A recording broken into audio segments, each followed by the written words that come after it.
आज यहाँ भोर से ही बारिश हो रही है। भोर से क्या, रात भर बारिश हुई है। और कुछ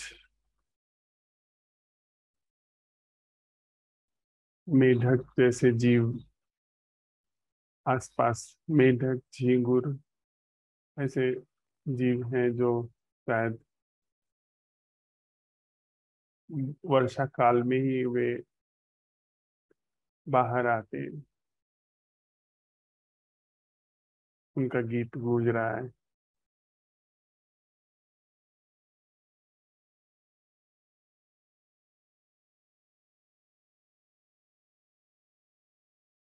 थोड़ी दूर पर एक सूखा वृक्ष है, वह भी भीग रहा है।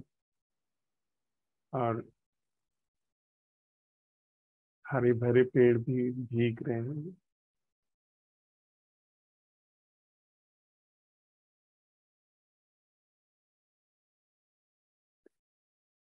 वर्षा की जो धार सीमेंट की सड़क पर पड़ रही है, उसकी ध्वनि, और जो पत्तों पर धार गिर रही है उसकी ध्वनि मिलजुल करके आ रही है।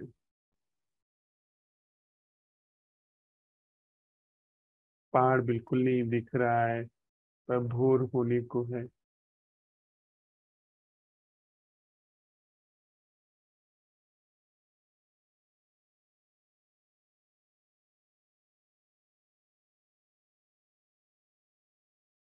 और ताजे फूलों की खुशबू तो चारों ओर फैली हुई है।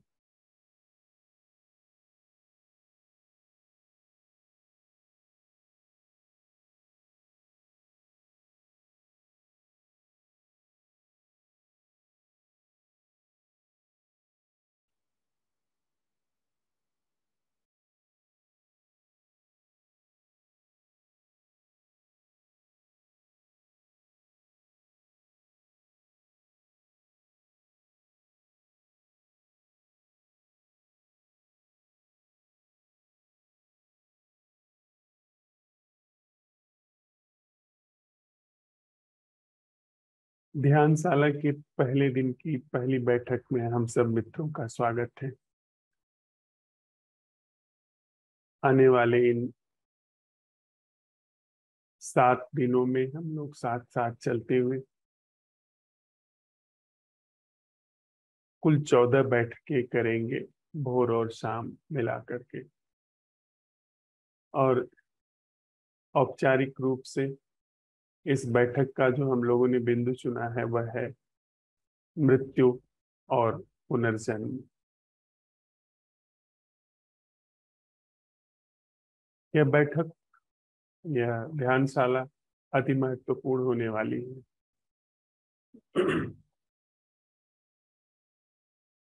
हम सब लोग साथ साथ चलते हुए लगभग इस रहस्य को भली भांति उद्घाटित तो कर ही चुके हैं कि सहज रूप से सजगता संभव है। निह प्रयास सजगता संभव है। ऐसा जीवन संभव है जो कि जागृत है, जागा हुआ है। ऐसा जीवन संभव है जो मात्र सोच विचार की परिपाटी पर नहीं चलता है। ऐसा जीवन संभव है जो यांत्रिकता, बनावटीपन से मुक्त है। ऐसा जीवन संभव है जो काल के गाल से मुक्त है। ऐसा जीवन संभव है जो परिस्थितियों से, स्थितियों से, अर्थात देश से मुक्त है। ऐसा जीवन संभव है जो नित्य नूतन है, जो सृजन का पर्याय है। इस बात को हम लोगों ने भली भांति उघाड़ लिया है। इसका भली भांति हमने परीक्षण कर लिया है अपने जीवन में, कि पल भर को ही सही, कुछ पल को ही सही, जीवन में ऐसी जागरूकता निश्चित रूप से उघाड़ी जा सकती है जो प्रयास से सर्वथा मुक्त। हम लोगों के कल के भी संवाद में जो सप्ताहांत संवाद हुआ था उसमें यह बात आई थी कि इस तथ्य को उघाड़ने की अथक चेष्टा किए जाने के बावजूद भी पिछली सदी में यह बात धरातल पर सिद्ध नहीं हो पाई कि निःप्रयास जागरण अवलोकनकर्ता से मुक्त अवलोकन संभव है।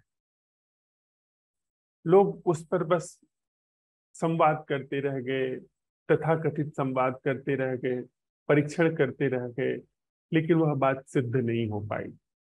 सिद्ध होने से आशय है कि वह हमारे जीवन का हिस्सा नहीं हो पाई कि निःप्रयास जागरण संभव है। वह बातचीत में ही रह गई।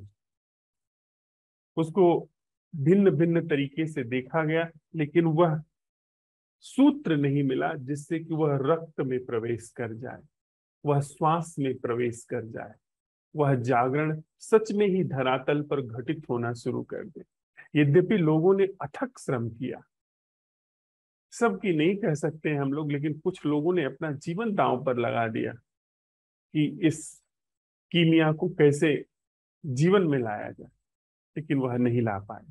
पर हमको इस अस्तित्व ने कुछ महानतम प्रसाद सौंपा है। यह बात बड़ी सरल सी दिखाई पड़ती है, सामान्य सी दिखाई पड़ती है, पर सरल है नहीं। अक्सर हम लोगों ने देखा है कि जो चीज सरलतम होती है वह दुरूहतम भी होती है। जितनी सरल चीज होगी, जितनी सरल कोई कला होगी, उतनी ही दुरूह हो जाती है। शायद हमारे इस मन की संरचना के कारण। तो यह जो हमारे जीवन में अस्तित्व ने प्रसाद सौंपा है, कि हमारे जीवन में थोड़ी सी झलक आनी शुरू हो गई है कि ऐसा जीवन संभव है जो किसी भी निर्भरता का मोहताज नहीं है, किसी भी तरह की दुर्भाग्य का मोहताज नहीं है।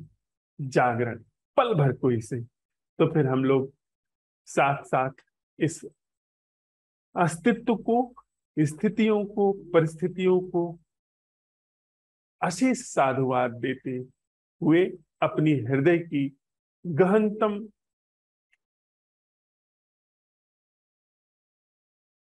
तल से कृतज्ञता अर्पित करते हैं। अब बात आई है कि वह जो झलक मिल तो गई है, पर चूक जाती, बुझ बुझ सी जाती। वह झलक है तो सही, उसमें अब संशय नहीं रहा, लेकिन अब वह कैसे पूरे जीवन में हमारे फैले, हमारे जीवन का ही वह हिस्सा हो जाए। अर्थात अगर मैं बिल्कुल त्रुटि मुक्त होकर के इस तथ्य को यहाँ पर रखूं, तो वह है कि किस तरीके से यह यांत्रिकता, किस तरीके से यह बनावटीपन का यह हमारा जीवन सरके, मिटे, कि वह जो सहज सजगता है वह उस स्थान पर जगह पाने लगे जिस स्थान पर अभी तक हमारा जीवन सोच विचार, संस्कार, सुझाव, अनगिनत सम्मोहन, अनगिनत आदतों से चलता रहा है। तो उसके लिए ही हम लोग यह ध्यानशाला लेकर के आए हैं। इस ध्यानशाला में भली भांति हमको इस चीज का परीक्षण, सत्यापन करते चलना है कि कैसे यह हमारे पूरे रक्त का, श्वास का हिस्सा हो जाए। यह ऑर्गेनिक अवेयरनेस, यह निःप्रयास सजगता, इसको लेकर के कुछ और बातें हम लोग सहज रूप से समझ सकते हैं। नैसर्गिक रूप से जब आप, प्राकृतिक रूप से जब आप किसी पतले रास्ते पर चलते हैं, किसी ऐसी मेड़ पर चलते हैं जिसके दोनों तरफ खाई खंदक हो, तो आप सावधान हो जाते हैं, तो वह आप जागरूक हो जाते हैं। उसके लिए जैसा संतुलन शरीर को चाहिए वैसा संतुलन अपने आप शरीर बनाने लगता है। जैसा जैसी अटेंशन मन में चाहिए वैसा अटेंशन मन बनाने लगता है कि कहाँ पांव रखना, कहाँ नहीं रखना। वह सारी चीजें अपने आप घटित होने लगती हैं। ठीक उसी तरीके से हम लोग यह जो अपने जीवन में एक महती कीमिया को, महती कला को उद्घाटित करते चल रहे हैं, उसमें कुछ चीजें महत्वपूर्ण हो जाती हैं, जिसमें शरीर के तल पर कुछ चीजें हैं। शरीर के तल पर अनावश्यक भोजन हम लोग न करें, उतना भोजन करें जितना शरीर के लिए आवश्यक है। गरिष्ठ भोजन न करें। इन सब बातों को कहने के पीछे मेरा आशय यह है, सजगता के लिए हम कुछ नहीं कर रहे। यह बड़ी महीन, बड़ी महत्वपूर्ण बात है। हम सजगता के लिए कुछ नहीं कर रहे हैं। अब तक सारी ध्यान विधियां सजगता लाने के लिए कुछ करती थी कि कैसे हम सजग हो जाएं, कैसे हम सजगता हमारे जीवन का हिस्सा हो। न, वह हम नहीं कर रहे हैं। सजगता को जीवन में अवसर देने के लिए हम उपाय कर रहे हैं। सजगता की कीमिया तो असंभव प्रश्न से अब आ ही गई है जीवन में, वह तो हम ला ही देते हैं। लेकिन वह ऐसे है जैसे यह तो पता चल गया है कि हाँ सूरज होता है, जिसके लिए हमको बाती तेल नहीं जलाना, जुगाड़ नहीं करना पड़ता है। ऐसा दीप होता है जो बिना बाती के, बिना तेल के होता है, उसकी तो हमको स्पष्ट प्रतिभिज्ञा है। हाँ, हमको बस उन उन तलों पर जहां से अंधकार घेरे रहता है, उन उन कपाटों पर हमको बस अपने अवधान को ले जाना है, जो कि उस बिन बाती बिन तेल के जो चल जल रहे प्रकाश के लिए बाधा है। शरीर बाधा बन जाता है। यदि हम ज्यादा गरिष्ठ भोजन करें तो बाधा बन जाता है। वो एक तरीके से धुंध निर्मित करता है जीवन में। उतना भोजन करें, वैसा भोजन करें जो शरीर के लिए अनुकूल हो। वह आप खुद ही जान जाएंगे कि कैसा भोजन आपके लिए अनुकूल है। कम से कम इन 7 दिनों में हम लोग जो सीख रहे हैं, अनावश्यक बातचीत न करें। बातचीत में हमारी बड़ी ऊर्जा अपव्यय होती है। जितना जरूरी है उतनी बातचीत करें। जितना से काम चल जाता है उतना ही बोले, उसके अतिरिक्त ना बोले। हम आप एक विराट, जो कि मनुष्य जाति का नवनीत है, जिसके लिए हमारे पूर्वजों ने, अरबों खरबों लोगों ने असंभव यत्न किए, पर शायद कभी कभी कहीं कहीं उघड़ा, जबकि बहुत सरल था। उसकी थोड़ी सी जो झलक मिल रही है, उसके लिए हम उद्योग कर रहे हैं। तो आप ये अपने से हम लोग अगर कर ले जाएं, क्या क्या अनावश्यक है जिसकी जरूरत नहीं है, जिसमें अनावश्यक ऊर्जा का अपव्यय हो रहा है, तो बहुत अच्छा। पर मोटे मोटे तौर पे ये कुछ बातें हैं जो हम लोग थोड़ा ख्याल में ले ले तो अच्छा है। अनावश्यक बातचीत, अनावश्यक तर्क वितर्क, चाहे वो ऑनलाइन हो चाहे ऑफलाइन हो, अनावश्यक भोजन, अनावश्यक जो भी चीजें हैं, उसको हम आप अपने से परख सकते हैं, अपने से जांच सकते हैं। और एक बात जो महत्वपूर्ण है मुझे साझा करनी है, वह है संधिकाल।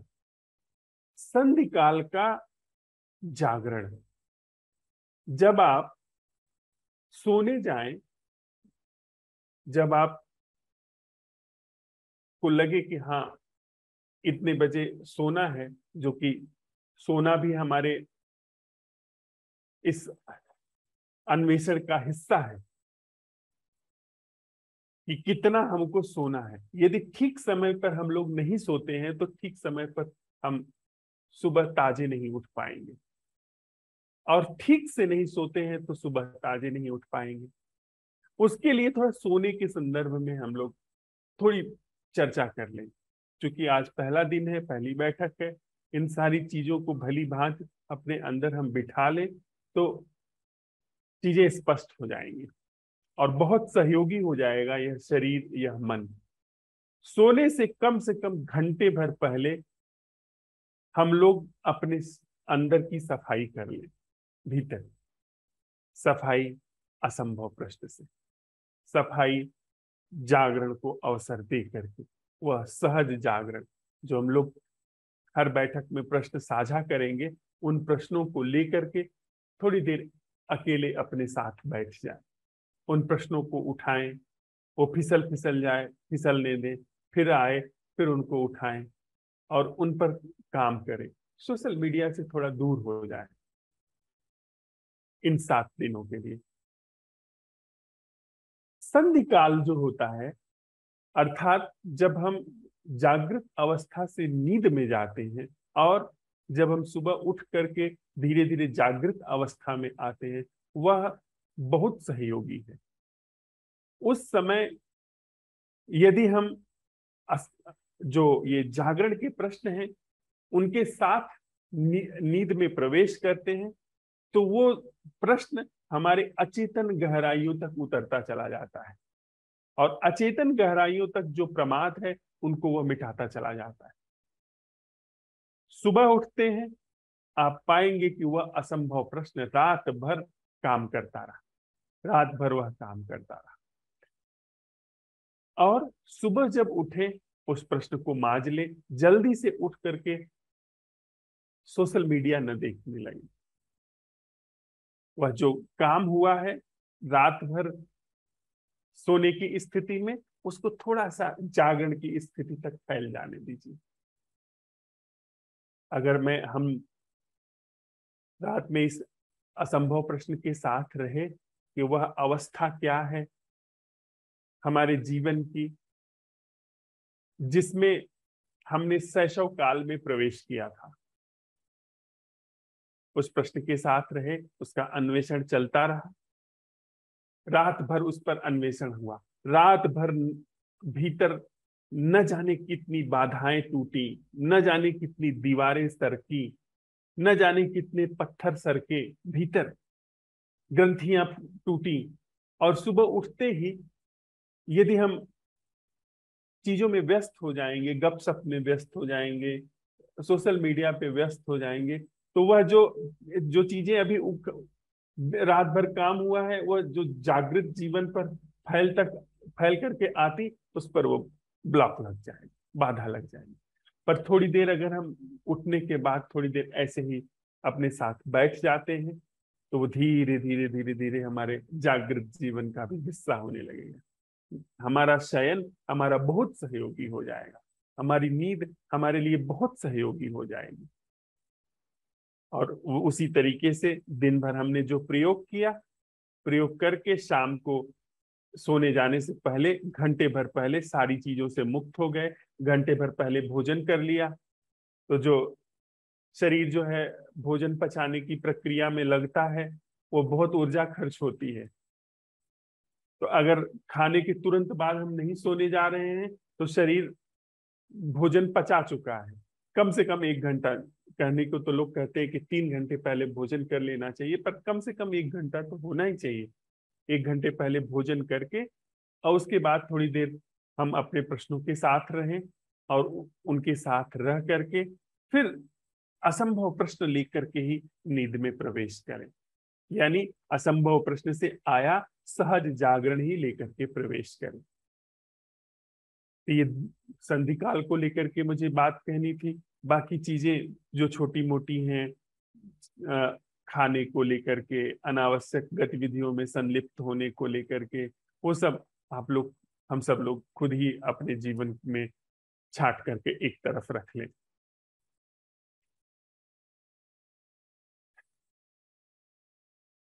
एक छोटी सी मुझे कहानी याद आती है एक राजकुमार की। राजा नाराज हो गया अपने एकलौते बेटे से, कुछ उसने मना किया, पर चंचलता में वह युवराज उस चीज को रोक नहीं पाया, उसने वह फिर से कर दी। क्रोध में राजा ने उसको देश से निष्कासित कर दिया। उसको उसके राज्य की सीमा पर ले जाकर के छोड़ दिया गया। युवराज था। बड़ी मुश्किल हो जाती है जब ऐसे लोग, जिन लोगों ने कभी कोई काम नहीं किया है, वे लोग अपने को इस दशा में पाते हैं। उसके पास कोई हुनर नहीं था, हमेशा उसके इशारे पे सारी चीजें उपलब्ध थी। अब एक ही उपाय बचता है, भीख मांगना। और वही हुआ। वो फिर भीख मांगने लगा, दर दर भटकता हुआ, भीख मांगता हुआ, एक राज्य से दूसरे राज्य से दुत्कारा जाता हुआ वह घूमने लगा। धीरे धीरे समय बीता, राजा बूढ़ा हो गया, उसका अंत काल निकट आया। उसे फिर अपने इकलौते बेटे की याद आई कि अब तो मैं मर रहा हूं, इस राज्य का कौन मालिक होगा, कौन वारिस होगा, मेरे उस बेटे को खोज करके लाओ। चारों तरफ दूत भेजे गए, खोजने के लिए लोग निकले। खोजते खोजते एक दिन वह मिल गया। लोगों ने देखा, वह बिल्कुल फटे हाल था। उसके शरीर पर चीथड़े थे और वह एक मंदिर के सामने एक कटोरा लेकर के पैसे पैसे की भीख मांग रहा था। पहचानते देर नहीं लगी, क्योंकि उसके जो वस्त्र थे भले पुराने हो गए थे, लेकिन उसमें राजसी बात थी। पहचान लिया गया उसको।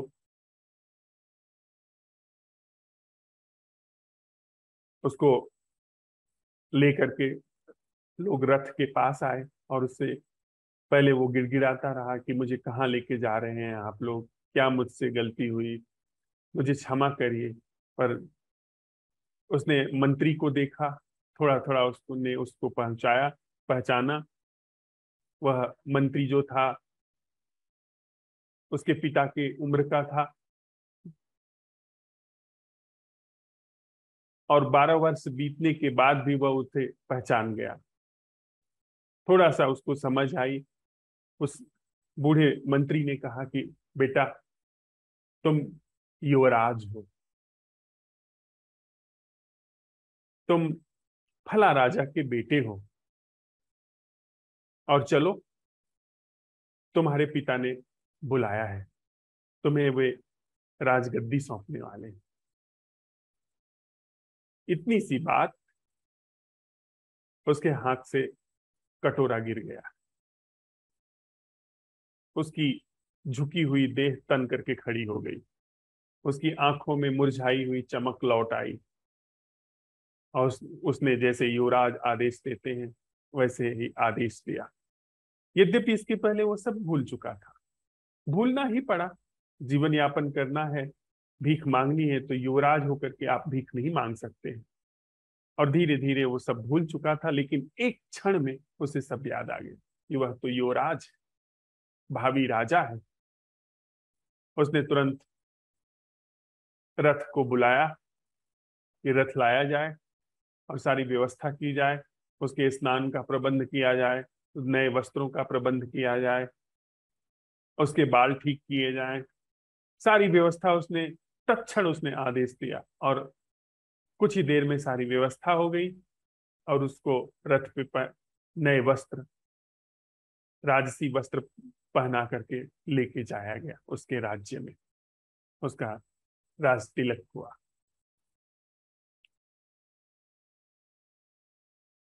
हम सब लोग जब पैदा होते हैं, शैशव काल, उस समय की एक अवस्था है। उसके बाद दूसरी अवस्था है जब हम सोच विचार करने में सक्षम होते हैं, जब हमारा मैं विकसित होता है, यह अवस्था। और तीसरी अवस्था है मृत्यु के पश्चात की अवस्था। तीन अवस्थाएं लगभग हमारे अंदर स्पष्ट रूप से हैं। कहा जाए तो हम कह नहीं सकते कि जब हम पैदा हुए थे तब से लेकर के लगभग वर्ष 2 वर्ष तक हम नहीं थे। ये तो हम कह ही नहीं सकते, ये तो बड़ी बेतुकी बात होगी।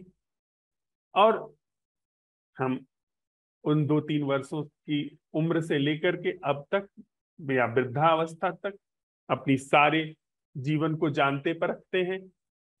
वो तो जीवन है ही, जैसा हम आप जीते चले आ रहे हैं। तीसरी अवस्था जो है कि जिसे हम जीवन समझते हैं, उसके बाद मृत्यु। जीवन समाप्त हो गया, जिसे हम जीवन समझते रहे, शरीर गिर गया, मन चुप हो गया, अनुभूतियां सब जाती रही, मैं का भाव वह खो गया, और उसके बाद न जाने क्या है। उसके बाद के हमको कुछ भी अता पता नहीं। ये मूलतः 3 स्थितियां हैं हमारे जीवन की। मृत्यु के बाद क्या है उसका हम परीक्षण नहीं कर सकते हैं। जो अभी जीवन है इसका हम परीक्षण कर सकते हैं, लेकिन इस जीवन का परीक्षण यदि इसी जीवन के आधार पर हम कर रहे हैं तो परीक्षण शायद त्रुटिहीन होगा, क्योंकि इसमें जो परीक्षण करता है वह इसी जीवन का निर्माण है। यदि मैं ही अपने इस जीवन का परीक्षण कर रहा हूं तो मैं और जिस जीवन का परीक्षण है वह शुद्ध नहीं हो सकता, क्योंकि कोई एक ऐसा धरातल चाहिए जो कि शुद्ध हो, जो कि साफ हो, त्रुटिहीन हो। उसी धरातल से हम अभी जो जीवन है उसका परीक्षण कर सकते हैं। और मैं, यह जो मैं का धरातल है जिससे हम अभी परीक्षण करने चलते हैं इस जीवन का, यह और यह जीवन जिसे हम अभी जीवन कहते हैं, यह शैशव काल के बाद घटी हुई दोनों घटनाएं हैं। मन भी शैशव काल के बाद घटा है और मैं भी शैशव काल के बाद पाया गया हूं। मेरी अपनी कोई ऐसी सत्ता जब मन नहीं था तब पाई नहीं जाती, तब कम से कम हमारे जहन में नहीं। हमको 1-2 साल के पहले की, 3 साल कहा जाता है कि 3 साल के पहले तक की स्मृति बहुत ही कोई बुद्धिमान व्यक्ति होता है तो उसको होती है, जो 3 साल से पहले की स्मृति है। अन्यथा 3 साल के बाद की ही स्मृति होती है। प्रायः सामान्य तौर पर तो 4-5 साल से पहले की आपको याद नहीं होती है, हम लोगों को याद नहीं होती। लेकिन अगर कोई बहुत इंटेलिजेंट है, बहुत ही जिसकी स्मरण शक्ति तीव्र है, तो अधिक से अधिक 2 वर्ष तक की स्मृति कर सकता है, लेकिन 2 वर्ष की पहले की स्मृति नहीं होती। तो यदि हम उस समय जब शैशव काल था, उस समय से, उस समय का जो जीवन था उसको उद्घाटित करके, उस समय की जो जीवन की संरचना थी उसको उद्घाटित करके, उस तल से, उस धरातल से अभी के जीवन की पूरी संरचना को समझे, तो यह ऐसा होगा जैसे किसी पूरी संरचना से बिल्कुल अलग होकर के अवलोकन का होना। मैं फिर से इस बात को थोड़ा सा स्पष्ट करूं। मैं और मेरा यह पूरा संसार, मेरा जीवन जो मेरे अंदर चलता है, मेरे सारे संबंध जो मेरे अंदर चल रहे हैं, ये सारे के सारे 2 साल के बाद निर्मित हुए हैं। संस्कारों के आधार पर, सम्मोहनों के आधार पर यह पूरा संसार निर्मित हुआ है। 2 साल के पहले तक यह पूरा संसार नहीं था और मैं भी नहीं था, यह मैं का एहसास भी नहीं था। अब अगर इस मैं के एहसास को और इसके पूरे संसार को सम्यक रूप से सत्यापित करना है, इसके प्रति जागृत होना है, इसका अवलोकन करना है, तो सबसे श्रेष्ठतम स्थिति होगी कि हम 2 साल की जो हमारी स्थिति थी जन्म से लेकर के, उस जीवन दशा को हम लोग उतर जाए। अब इसमें 1-2 बात और समझ लेने जैसी है।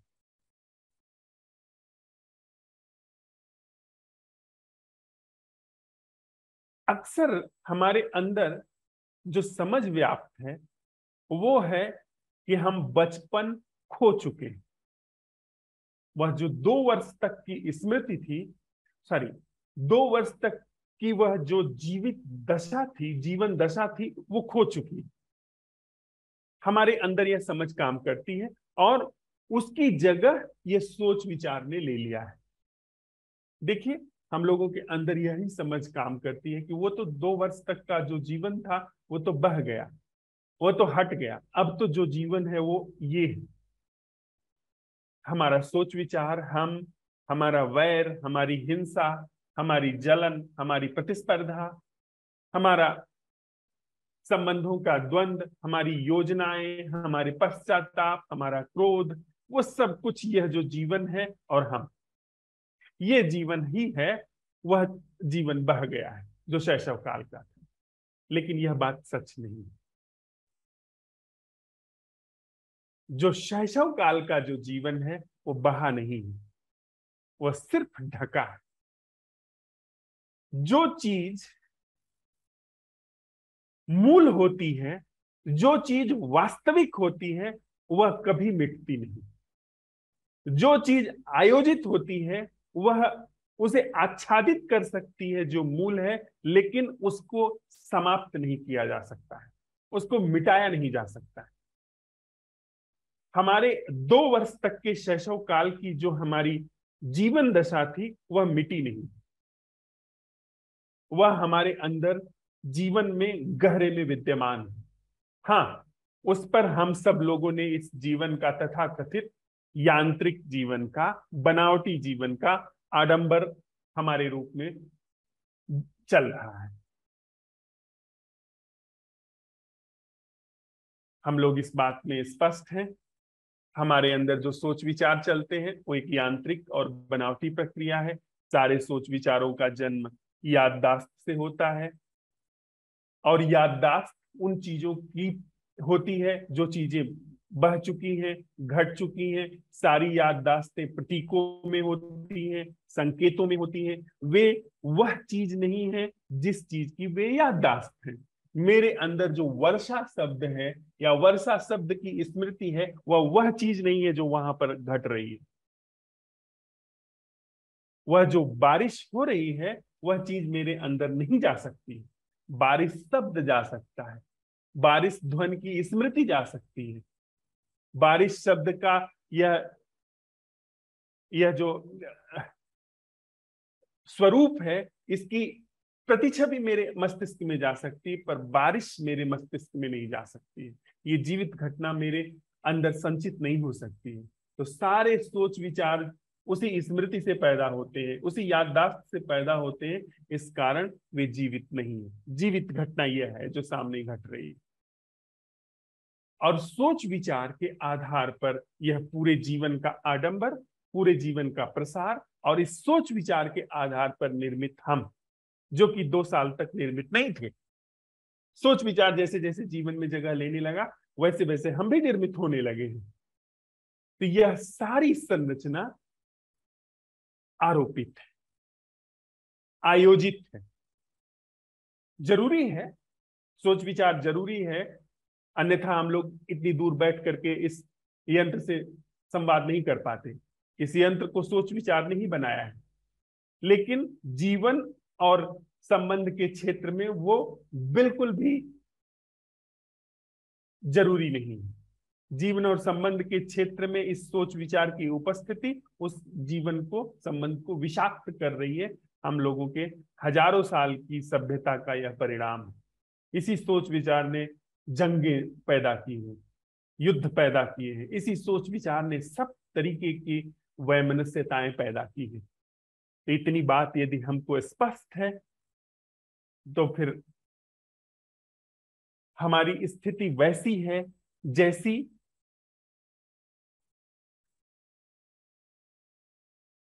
एक दिवा स्वप्न देखते हुए व्यक्ति की है। या दूसरे अर्थों में हम कहें जो ज्यादा सहज होगा कि हमारे अंदर जो ये समझ है कि शैशव काल का जो जीवन नैसर्गिक था वो बह गया है और यह अब आयोजित जीवन मात्र शेष है, यह बात सच नहीं है। अर्थात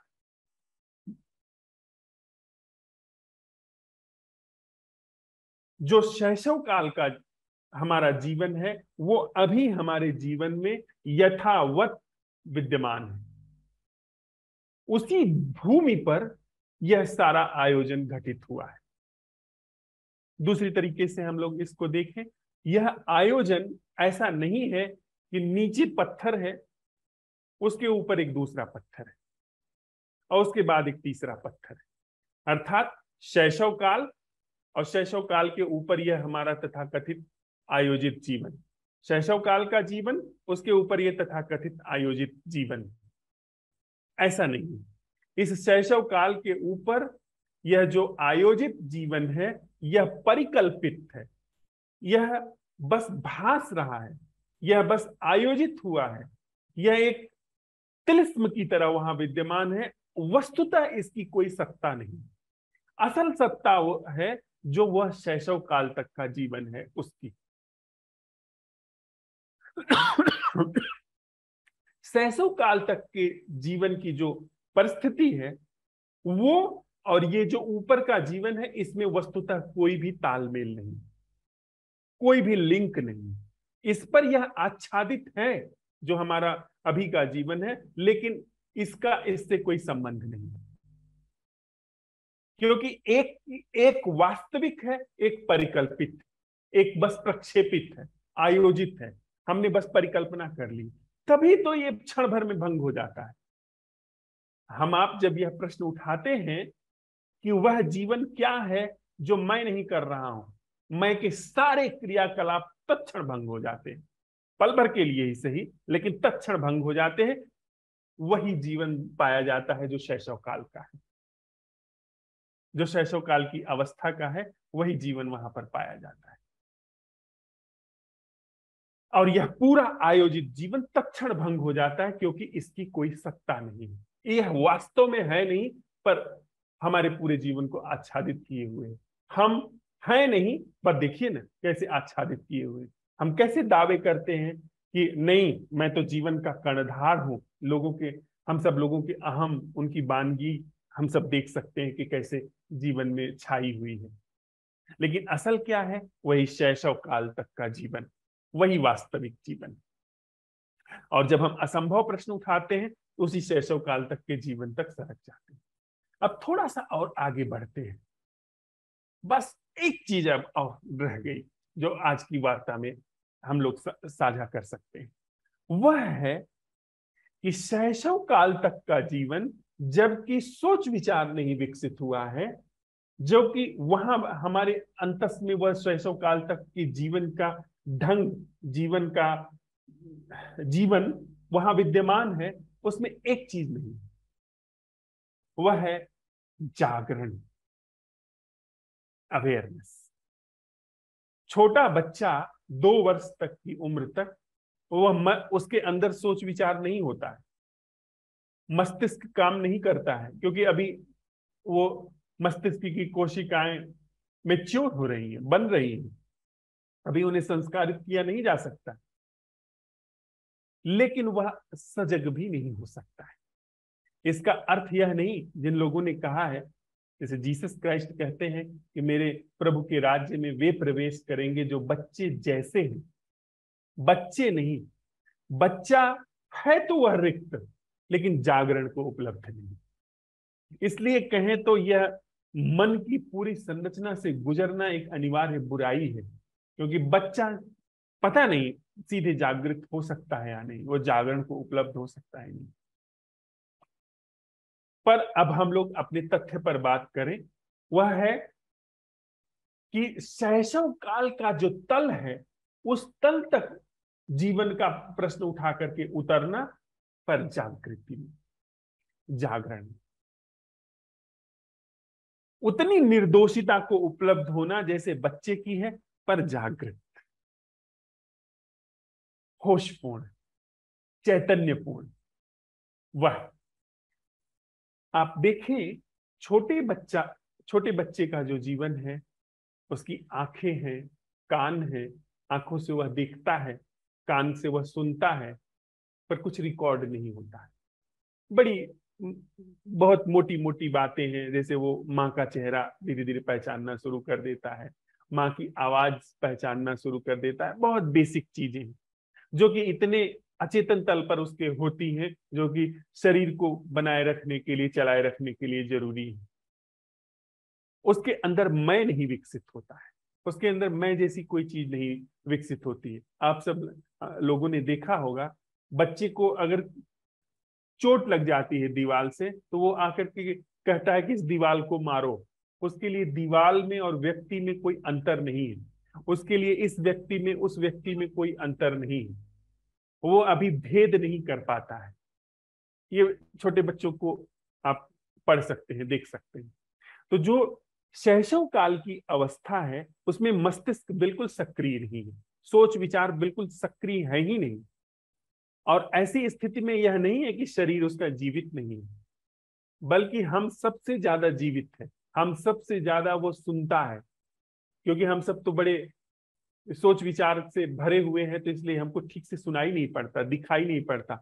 उसकी सारी जो शरीर की क्रियाएं हैं, शरीर की सारे जो अंग हैं, वो बखूबी काम कर रहे हैं। देखना, सुनना, महसूस करना, उसकी शरीर उसका शरीर ज्यादा संवेदनशील होता है। सूंघना, स्वाद लेना, ये ज्यादा उसको पता चलते हैं, पर सोच विचार नहीं होता। तो आप हम जो ये प्रश्न अगर हमारे हाथ में साथ साथ चलते हुए आ रहा है कि वह अवलोकन क्या है जो शैशव काल की अवस्था से है, जिसमें मस्तिष्क बिल्कुल भी सक्रिय नहीं है, पर हम जब वह सवाल उठा रहे हैं तो जागृत। बच्चा देखता है, सोचता नहीं, देखता है। बच्चा सुनता है। आप जब सवाल उठाएंगे ना, हम आप जब इस सवाल को उठाएंगे तो धीरे धीरे वो परत खुलनी शुरू हो जाएगी। वह शैशव अवस्था हमारे भीतर विद्यमान है, वह निर्दोष दृष्टि अभी भी विद्यमान है। क्योंकि निर्दोष दृष्टि स्वभाव है जीवन का, वह हम लेकर के पैदा हुए हैं, वह अकलुषित है। यह जो ऊपर से डाली गई है चीज, ये भंग हो जाती है, वह नहीं भंग होती है, वो वहां विद्यमान है। तो जब हम सवाल उठाते हैं कि वह देखना क्या है, जैसे एक बच्चा देखता है, बच्चा देखता है, सुनता है, महसूस करता है, पर सोच नहीं पाता। उसकी मजबूरी है कि उसके अंदर सोच विचार विकसित नहीं है। हम सक्षम है सोच विचार करने में, पर हम सवाल उठा रहे हैं कि सोच विचार को एक तरफ सरका करके वह देखना क्या है जो छोटे बच्चे जैसा है। अर्थात यह प्रश्न हमको उस तल से अब अवलोकन करवा रहा है जिस तल पर शैशव काल की दृष्टि, निर्दोष दृष्टि, निष्कलुष दृष्टि पर जागृत। बच्चे के अंदर यह प्रश्न नहीं उठ सकता, बच्चा सक्षम नहीं है जागृत होने में। लेकिन हम जब सवाल उठाते हैं, जिसके अंदर यह मस्तिष्क की पूरी संरचना है, उसके पास दो चीजें हैं। एक, जब वो हम चाहें तब हम मस्तिष्क का जरूरत के हिसाब से उपयोग कर सकते हैं। मतलब हमारे अंदर मस्तिष्क विकसित है, हम जब चाहें सोच विचार का उपयोग कर सकते हैं। मस्तिष्क के द्वारा सोच विचार का उपयोग हो सकता है। हम आग में हाथ नहीं डालेंगे, बच्चा डाल देगा। हम सांप के मुंह में उंगली नहीं डालेंगे, बच्चा सांप के मुंह में उंगली डाल देगा। अर्थात हम हमारे अंदर उस सोच विचार से जो चीजें आई हैं वो सब रखी हुई है, वो सब वहां पर संचित है।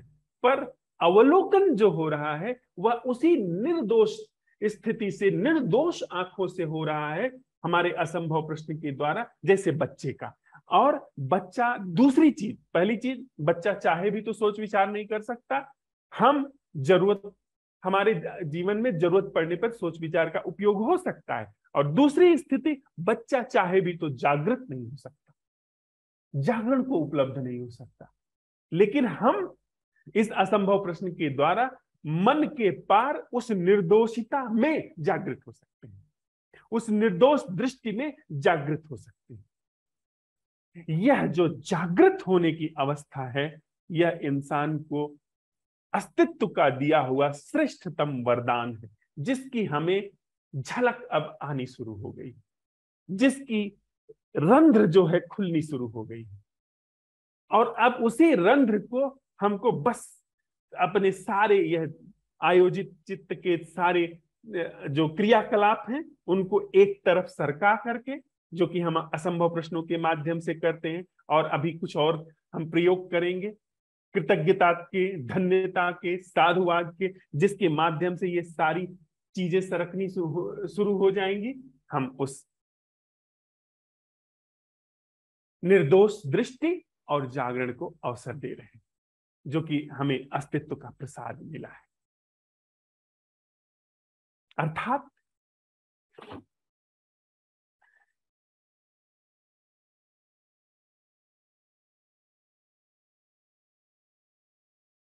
हमारा प्रश्न आज अवलोकन के लिए है,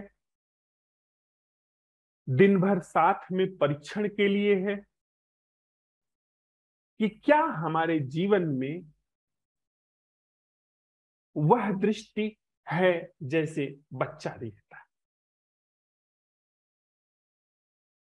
बच्चा सिर्फ देखता है, आज दिन भर अपनी सारी स्थितियों में, परिस्थितियों में, संबंधों में, जीवन में इसके अन्वेषण को हम उघाड़ेंगे कि यह क्या वास्तविक बात है कि जैसे एक बच्चा देखता है वैसा अवलोकन हमारे अंदर अभी भी विद्यमान है या नहीं।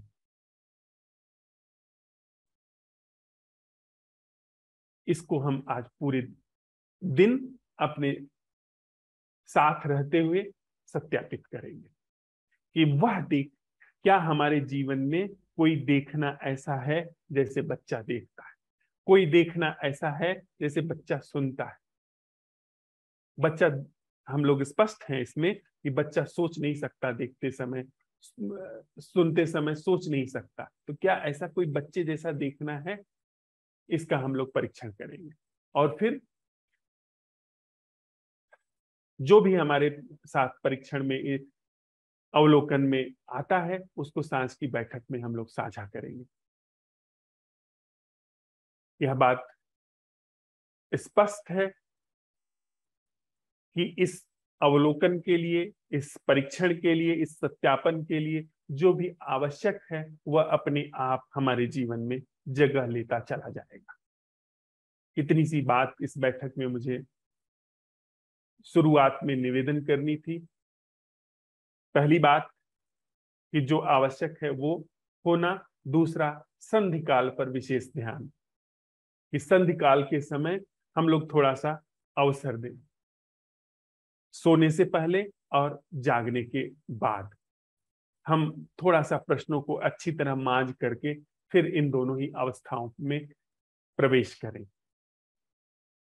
और ये असंभव, ये जो प्रश्न है आज का, इसको उघाड़ने के लिए हम लोग अवसर दें। और एक बात जो हम लोगों की कल सप्ताहांत बैठक में आई थी, कृतज्ञता, साधुवाद, धन्यवाद का भाव, कि हमारे जीवन में यदि क्षण भर को ही जागरण घटित हो रहा है, अवलोकन घटित हो रहा है, तो उसके लिए धन्यवाद के भाव से भर जाना। जैसे ही धन्यवाद का, कृतज्ञता का भाव भरेगा, वैसे ही वह चीज ईंधन पाना शुरू हो जाएगी। कहें, सर एंड मैडम, हमारा जो जीवन है ना, उसकी बड़ी से बड़ी जो बाधा है, दीवार है, उसमें शिकायत का भाव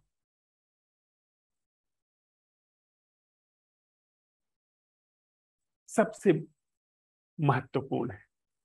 हम आप देखें, हमारे आपके अंदर बड़े शिकायत के भाव होते हैं कि यह नहीं मिला, वह नहीं हुआ, इस व्यक्ति को ऐसा करना चाहिए था, उस व्यक्ति को वैसा करना चाहिए था।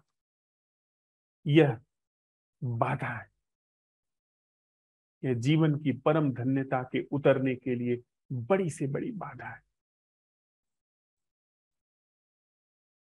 यह उस चैतन्यता को, उस परम प्रसाद को उतरने के लिए सबसे बड़ा पत्थर है।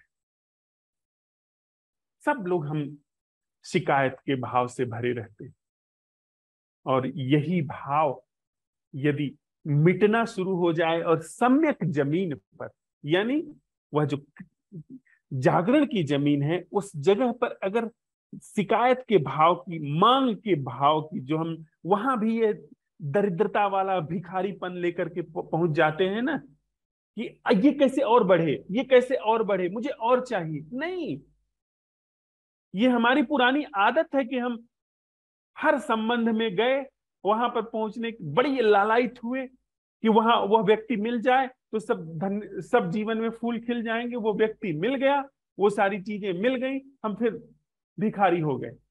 हमारी भिखारीपन कहीं ना कहीं हमारे अभी अपने जीवन के इस पूरे प्रवाह में शामिल है कि जो चीज मिल गई वो चीज व्यर्थ हो गई, हम और आगे हम मांगने निकल गए कि हमको ये चाहिए, अब ये चाहिए, व्यक्ति ऐसा मिलना चाहिए था, वैसा मिल गया, तो अब ये ऐसा क्यों नहीं है, ये वैसा क्यों नहीं है, या ये बना क्यों नहीं रहता है, वगैरह वगैरह की मांगे। ये सब हमारे अंदर दरिद्रता, दीनता भरी हुई है।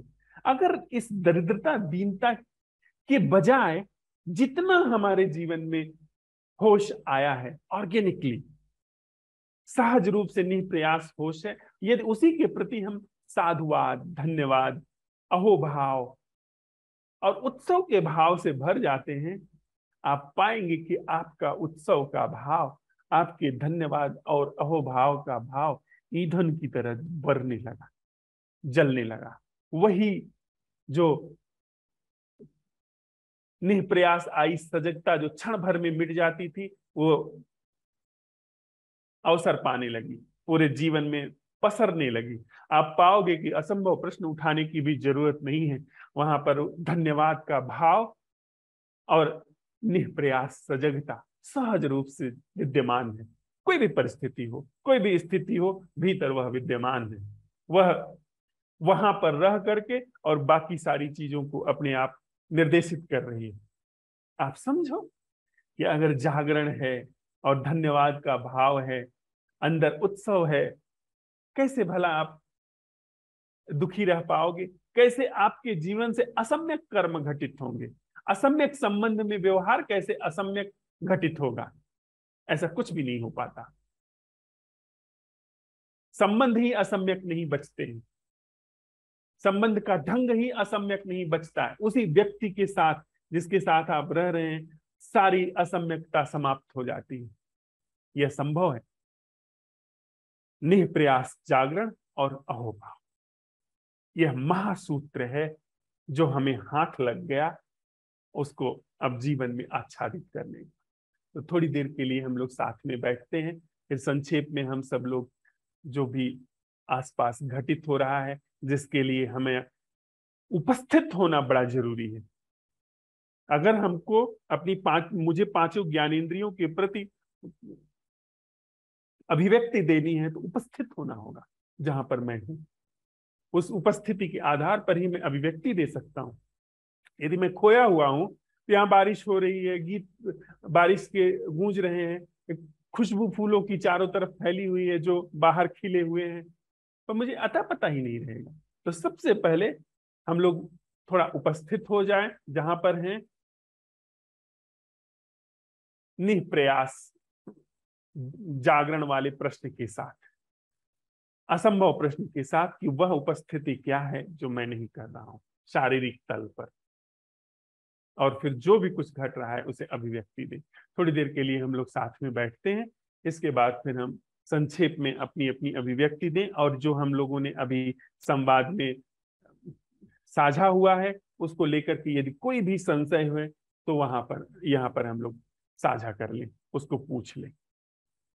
थोड़ी देर के लिए बैठते हैं। अनिल भाई। नमस्ते सर। नमस्ते। सभी को नमस्ते। बैठा हूँ सर, और वातावरण में अब बहुत ठंडक है। सुबह सुबह के समय तो काफी ठंडक हो गई है, बारिश है यहाँ पर। और अभी पिछले एक दो दिन से तो खूब बारिश है, इस वजह से वातावरण में बहुत ठंडक है। और बाहर से पक्षियों की आवाज आ रही है, इसके बीच में गिलहरी के भी आवाज आती है, वो भी बीच बीच में बोलती है। और बारिश की वजह से एक हल्की सी खुशबू सी है, जैसे सब चीज जैसे भीग जाती है, भीगी चीजों में कैसे खुशबू आती है, वैसी खुशबू लगातार वातावरण में बनी हुई है। जी सर। पहले तो सर मैं ये है कि जैसे ये सेशन चालू हुआ मैं थोड़ा सा ऐसा आश्चर्यचकित भी हुआ, क्योंकि अभी कुछ बातें ऐसी आई जो लिटरली मैं रात को इसके बारे में सोच ही रहा था। जैसे जो खाना खाने की बात की थी, मैं रात खाना खाते वक्त मेरे दिमाग में एक ख्याल आया ही था कि जो भी हम काम कर रहे हैं या जो कला सीख रहे हैं, इनमें बाहर की जो सराउंडिंग्स की जो और चीजें हैं उनका क्या क्या योगदान हो सकता है। मेरे को ऐसा ठीक है, थोड़ा बहुत सुना हुआ है जिसमें ये होता है कि आपका खाना बहुत सम्यक होना चाहिए, नींद सम्यक होना चाहिए, इसका हल्का आइडिया है, लेकिन ये कैसे काम करता है इसके बारे में पता नहीं था। लेकिन हमारी बात शुरू ही आज यहाँ से हुई थी। और दूसरा जो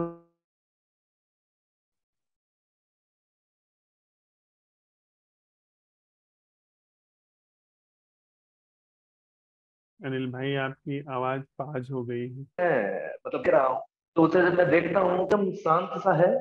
वो जब चीजों को देखता है तो किसी तरह का तनाव नहीं दिखता है, ना उसकी आंखों में कोई तनाव होता है, ना चेहरे पे होता है। वो जब अपना नजर भी पलटता है, एक चीज से दूसरी जगह पे भी पलट के देखता है, तो बड़ा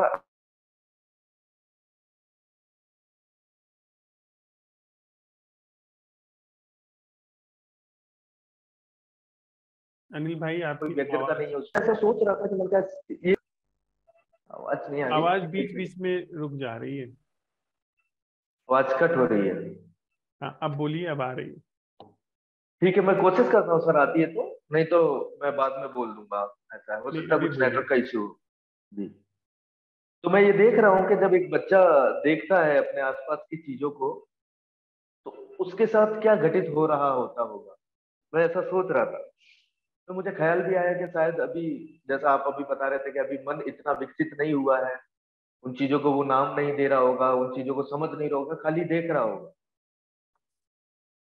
तो फिर मुझे ऐसा लगता है कि जैसे मेरे अंदर से मेरे मन में ये सवाल उठता है कि जो जागरण की जो घटना घटती है, क्या उसमें मन का योगदान रहता है। जो जागरण की घटना घटी, उसको रिसीव करने के लिए क्या मन की उपस्थिति जरूरी है। मतलब मैं कहीं निष्कर्षों पे या उत्तरों पे नहीं पहुंचा, बस ये सवाल लगातार अंदर अंदर चल रहे थे। क्यों छोटा बच्चा है, मन विकसित नहीं है, जागरण वहां पर भरपूर, मतलब ठीक है, अभी वो प्रमाद की अवस्था हम कह ले रहे हैं, लेकिन जो नैसर्गिक जीवन जिसकी आप बात कर रहे हो वो वहां पे भरपूर उपस्थित है। लेकिन फिर भी वो एक प्रमाद की अवस्था में है। क्या चीज मिसिंग है, शायद उसका मन, जो अभी डेवलप नहीं हुआ है, और हम लोगों का जो है वो यहाँ तक आते आते डेवलप हो गया है। तो क्या कुछ ऐसा होता है कि एक विकसित मन ही होता है जो उस जागरण को रिसीव करता है। ऐसे कुछ सवाल चल रहे थे। इसके अलावा जो कार्यशाला का टॉपिक है, जन्म और हाँ, मृत्यु और पुनर्जन्म। तो सर देखिए, पहले तो ये सवाल मेरे को खूब चला करते थे कि कैसे जन्मते हैं, पुनर्जन्म होता है कि नहीं होता है, मृत्यु के बाद क्या हो जाता है, कहाँ से हम आते हैं, कहाँ चले जाते हैं, और क्या निकल जाता है शरीर में से, क्या बचा रह जाता है, कौन ट्रेवल करता है, मन करता है क्या। बहुत सारे सवाल थे, खूब सारे इनको लेके। पर कुछ पिछले कुछ दिनों से ऐसा हुआ है कि ये सारी चीज, और सर मैं इनको जानने के लिए इधर उधर कभी यूट्यूब पे वीडियो देखना, कभी कुछ बुक पढ़ना, मतलब इनसे रिलेटेड मेरे को कहीं कुछ मिल जाता था तो मैं छोड़ता नहीं था, उससे गारंटीड पढ़ता था, मैं जरूर पढ़ता था। पर अभी ऐसा हुआ है कि सर अभी ये मेरे को बहुत दिनों से ये सवाल वगैरह जो है ये आना बंद हो गए। इसी से रिलेटेड कई सारे सवाल थे, तो ये सात चक्र, ये चक्र, वो चक्र, और मतलब कहता है ना, जानने की बहुत सारी इच्छाएं कि ये भी देख लो, वो भी जान लो। इवन आप मानिए कि किताब पढ़ने का एक मेरे को बहुत आदत थी, बहुत इतनी भयानक आदत थी कि मेरे को जरा सा भी टाइम मिला तो मैं अपनी किताब के साथ बैठा ही हूँ। तो ये भी देख रहा हूँ कि पिछले कुछ महीनों से किताब वगैरह पढ़ना भी छूट सा गया है। वैसा मतलब अंदर से उत्सुकता भी नहीं आती है कि नहीं कुछ पढ़ते हैं तो कुछ सीखेंगे, ऐसा भी कुछ नहीं हो रहा है। तो ये सर इनसे रिलेटेड अभी सवाल तो कुछ बचे नहीं है, लेकिन हम जैसे जैसे आगे बढ़ते हैं बात में तो जो अवलोकन रहेगा मैं आपको बताता चलूँ। फिलहाल तो यही है। जी sir, thank you thank you. Anil भाई, थैंक यू। Thank you. ये जो एक बात आई है, ये थोड़ा सा चर्चा का विषय है कि जागरण के लिए मन का होना अनिवार्य बुराई की तरह है। इस पर बहुत सारे संवाद हुए हैं कि अगर मन न होता तो इंसान ये जो जागरण की कीमिया है इसे खोज न पाता। उसने थोड़ा सा मन के संतरास के कारण ही कहीं न कहीं यह चीज आई है कि वो समझ ही नहीं पाता ऐसी कोई चीज है कि बिना मन के यह जागरण हो सकता है।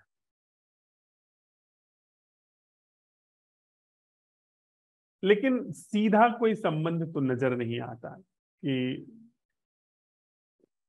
मन से और उस निर्दोष जीवन से, निर्दोष अवलोकन से और जागरण को उपलब्ध हो जाना सीधा तो नजर नहीं आता। खैर वो अलग विषय है, उस पर कभी हम लोग संवाद कर सकते हैं अगर जरूरी पड़ा।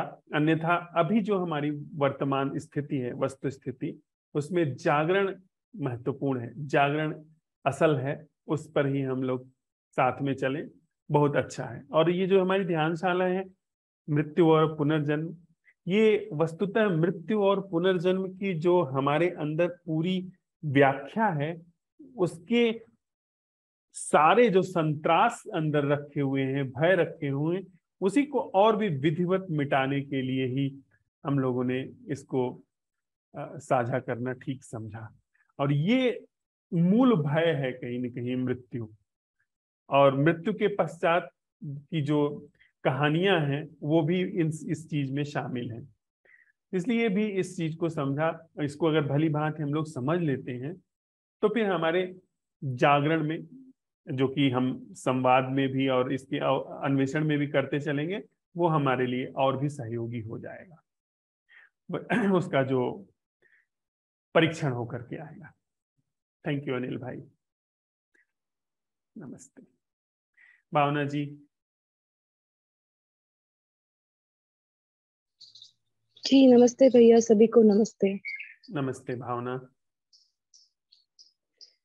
यहाँ पे ठंडा मौसम है, बादल है चारों तरफ, आकाश के अंदर हरे पेड़ दिख रहे हैं, गिलहरी की आवाज आ रही है,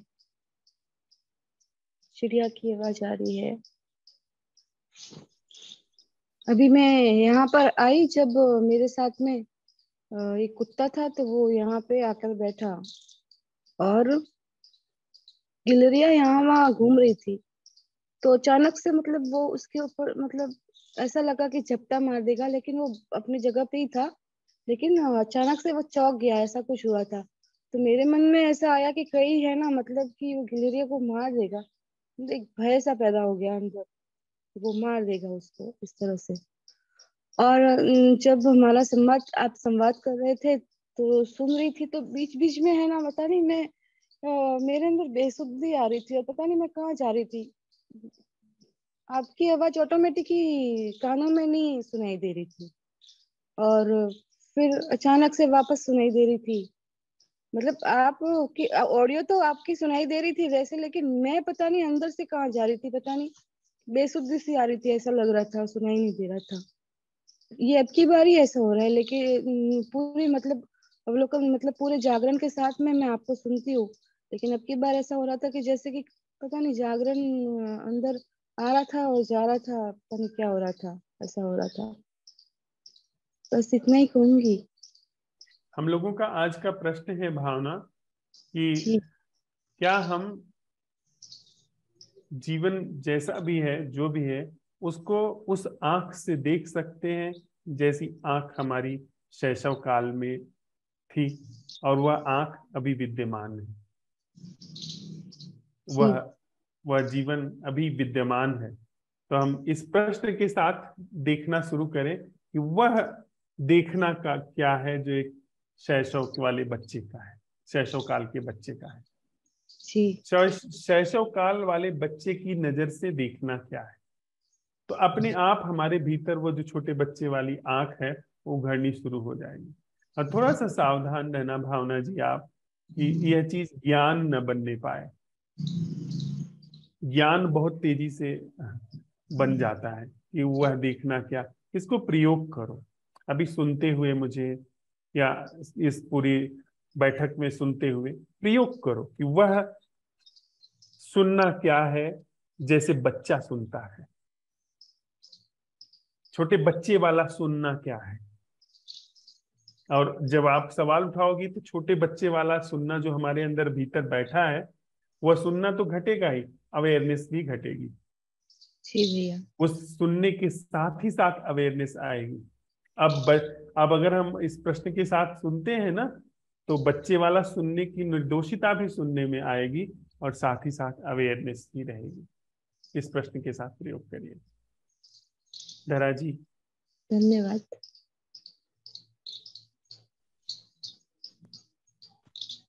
उपस्थित सभी को नमन।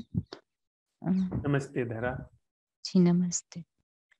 आज यहाँ पर भी सुबह से बारिश बहुत हो रही है, अभी तो रुकी हुई है। सारे पेड़ पौधे, धरती, दीवारें, सब कुछ भीगा हुआ है, और बहुत पवन भी तेज चल रही है। 15 अगस्त है तो सबके घरों पर तिरंगा भी लहरा रहा है। पंछियों की और भी बहुत सारी ध्वनियां सुनाई दे रही है। दूर से ट्रेन की आवाज भी सुनाई दे रही है।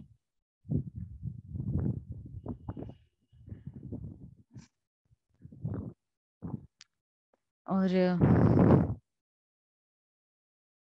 यह जो प्रश्न आज हुआ तो उसी के कारण यह एक और प्रश्न भी थोड़ा सा उठा कि जब आप कह रहे थे तो जब कोई शब्द कान में पड़ता है तो फिर उससे जुड़ा कुछ स्मृति से भी एक कुछ आ जाता है।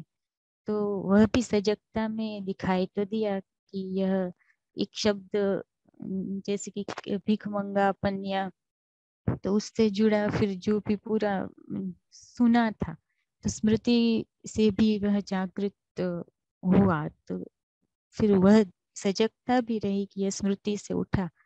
लेकिन ऐसा भी हुआ कि कोई भी शब्द सुनते हैं तो वह जो कंडीशनिंग बना हुआ है उससे कुछ निकल आता है, फिर सजगता रहती है तो दिखाई देता है, नहीं तो कभी उस कारण थोड़ा सा एक बहना भी हो जाता है स्मृति में, फिर सजगता आती है, तो ऐसा भी चलता है।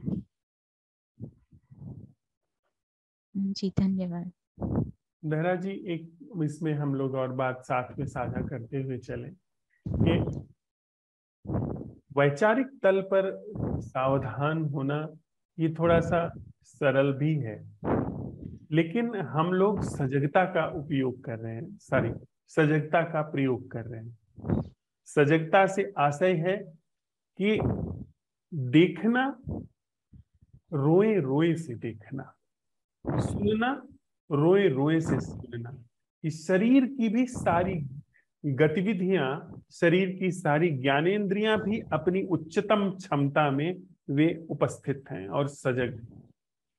यानी जब हम अपने अंदर के सारे विचारों को देख रहे हैं, जो भी भीतर आ रहा है वह दिखना घट रहा है, ठीक उसी समय यह भी बात घटनी वहां पर कसौटी में आनी चाहिए कि क्या शरीर के प्रति भी पूरी की पूरी सजगता है।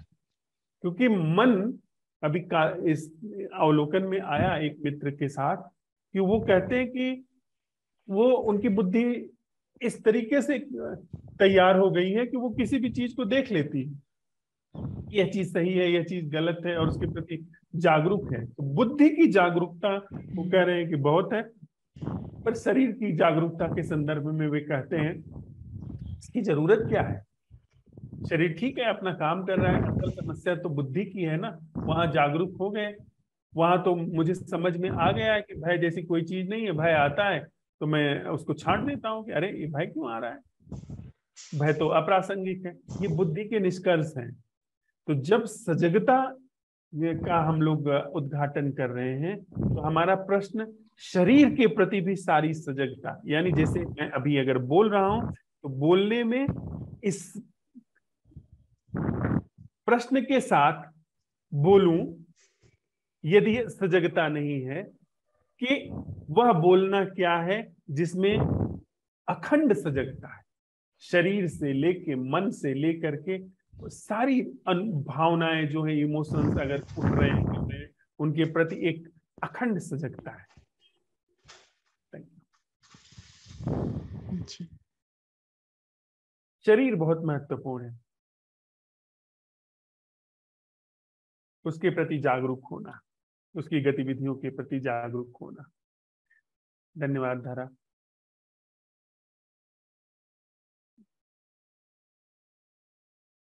नीरज भाई, सॉरी दिलीप भाई। नमस्कार सर। नमस्ते दिलीप भाई। सर बारिश आ रही है। ये एक छोटा सा टापू है, तो कोस्टल एरियाज में मानसून के सीजन में कभी भी बारिश आ जाती है और मौसम भी साफ हो जाता है। आज सुबह से ही हल्की हल्की बारिश है, मौसम ठंडा सा है। मैं अपने घर की बालकनी में बैठा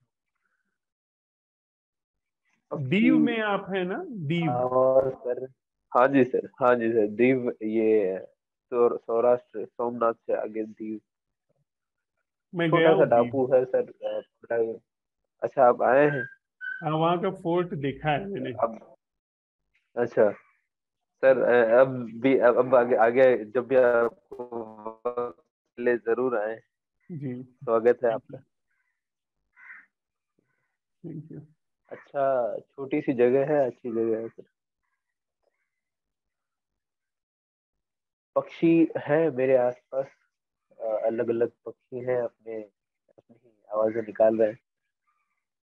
और कार्यशाला सर, इस बार ज्वाइन करने से जब मैंने विषय देखा मृत्यु और पुनर्जन्म पुनर्जन्म के विषय में, तो सर कभी मैंने विचार किया नहीं, और वो मेरे इंटरेस्ट का कभी विषय रहा भी नहीं। पर मृत्यु जरूर कई बार इस बारे में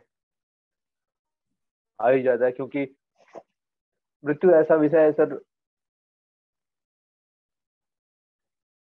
ऐसा लगता है कि हम जी रहे हैं और एक दिन सबको जाना है, फिर भी सारे जुगत चल रहे हैं और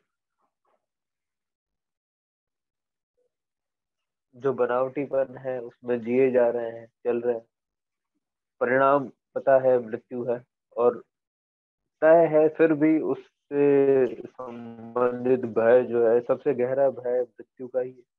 और अगर मृत्यु ना होती तो किसी भी तरह का भय रहता नहीं। ये मेरे जहन में सर काफी बार चलता रहता है। और आज सुबह संवाद में जब निर्दोष तरीके से देखना आया, तो सर मेरे साथ भी एक छोटा बच्चा है, और उसको ऑब्जर्व करते टाइम ये चीजें समझ में आती है कि ये कैसे चीजों को देखता है। और विचार नहीं है तो उन्हें फर्क नहीं पड़ता।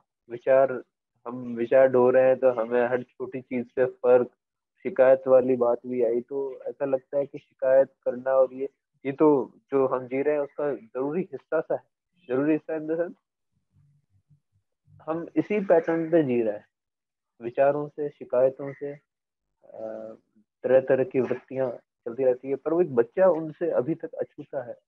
तो आज का जो प्रश्न है सर काफी महत्वपूर्ण है, मैं कोशिश करूंगा अपनी पूरी ऊर्जा लगाऊं इसमें।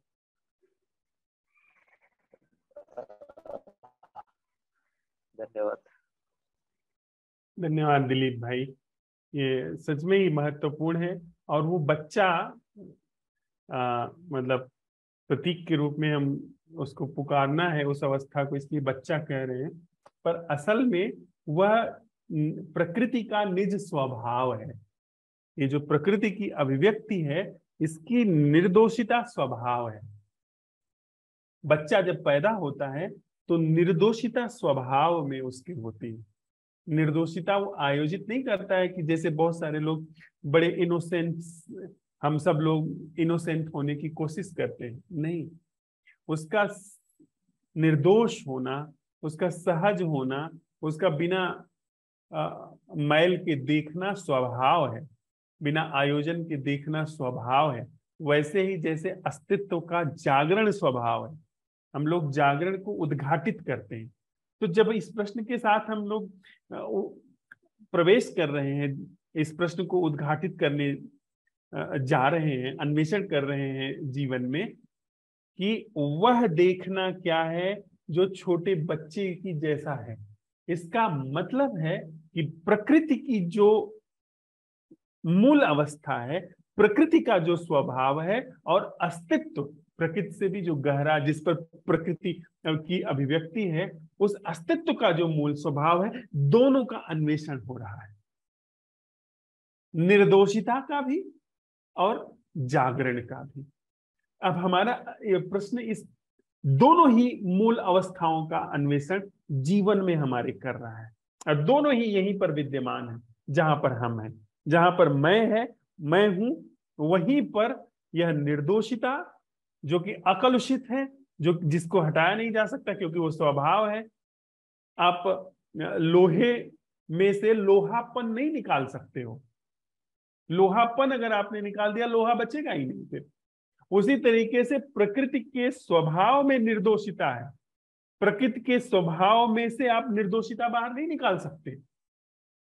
अस्तित्व का स्वभाव है जागरण, अस्तित्व से आप जागरण बाहर नहीं निकाल सकते। हाँ, ढक सकते हैं, हमने ढका हुआ है। तो हम जब इस प्रश्न का अन्वेषण करते हैं तो निर्दोषिता भी वो अनावृत होकर के आ रही है हमारे जीवन में, प्रकृति के तल पे, यानी शरीर के तल पे, मन के तल पे, और गहनतम जो मूल हमारा अस्तित्व का तल है, जागरण भी वहां उघड़ करके आ रहा है। इसका हम दिलीप भाई आज दिन में परीक्षण करते हैं कि वह क्या कोई देखना ऐसा है जैसे एक बच्चा देखता है। पहले इसका अन्वेषण कर लें, इसके बाद फिर सांझ की बैठक में तो हम करेंगे। धन्यवाद। नीरज भाई। नमस्ते भैया। नमस्ते नीरज। सभी मित्रों को नमस्ते। सभी बाहर मित्रों की ओर गैलरी से में आपको नमस्ते। बैठा हुआ हूँ सर, और बारिश का मौसम हो रहा है और हल्की हवा चल रही है, पक्षी भी चहचहा रहे हैं। और कई दिन से भाई भैया पता नहीं 5 दिन से बहुत मतलब डिप्रेशन में चला गया था मैं तो। मतलब किसी कोई ऐसा विचार जैसे शरीर का कोई बीमारी का ऐसे पता लगा, और वो भी एकदम पता करा कि ऐसा कुछ नहीं है, लेकिन वो विचार पता नहीं इतना गहन अंदर घुस गया कि नींद आना भी मतलब दुर्भर हो गया था। कि मतलब माइंड एक तरह से आपको मैं बताऊं एक्टिव हो गया था बहुत ज्यादा, और अंदर से भाव उठ खा रहे थे एकदम दुख के बहुत ज्यादा। सो रहा हूँ लेकिन आंख से हल्की मिचती तो उठ जाता हूँ, गहरी नींद आनी बंद हो गई थी, और दिन में तो नींद आती नहीं थी। तो फिर डॉक्टर के पास गया, वहां से उन्होंने बीपी बताया, थोड़ी मानसिक प्रॉब्लम। तो कल दवाई ली, दिन में हल्की नींद आ गई थी। फिर मैंने अनिल भाई से कल बात की, थोड़ा हिल फील हुआ, अच्छा लगा, और नींद भी ठीक आई रात को। लेकिन माइंड अब भी एक्टिव सा कि पुरानी जो घटी हुई है वो उसके बारे में घिरना और पता नहीं क्या क्या उठ के आ गया। थोड़ा लाइफ के बारे में मतलब एक तरह से बहुत ज्यादा डिप्रेस्ड हो गया था, पता नहीं कैसे हो गया। और बस यही है भैया। ठीक है नीरज, अभी ठीक है ना आप? हाँ ठीक है। अच्छा किया आपने उनसे बात कर ली, अनिल भाई से। और प्रयोग करो आज वाले प्रश्न के साथ कि क्या कोई ऐसा देखना है जैसे बच्चा देखता है। अपने जो भी अभी परिस्थिति मन में और इमोशंस में चल रही है, उसमें ये सवाल उठा करके देखो, इस इमोशन को या इस अ, सोच विचार जो चल रहे हैं, जो नाम लिया तुमने अवसाद वगैरह का, इसको ऐसे देखो कि इसको ऐसे देखना क्या है जैसे बच्चा देखता है। क्या कोई ऐसा देखना है इस स्थिति को जैसे बच्चा देखता है। फिर शाम की बैठक में मिलते हैं। ठीक है भैया जी। रंजीता जी।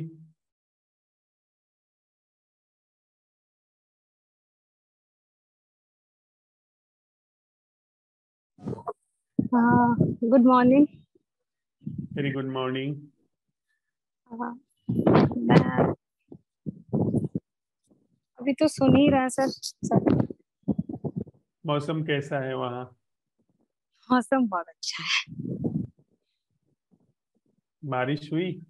हाँ, बारिश भी बहुत हुई और हवा भी बहुत अच्छी चल रही है।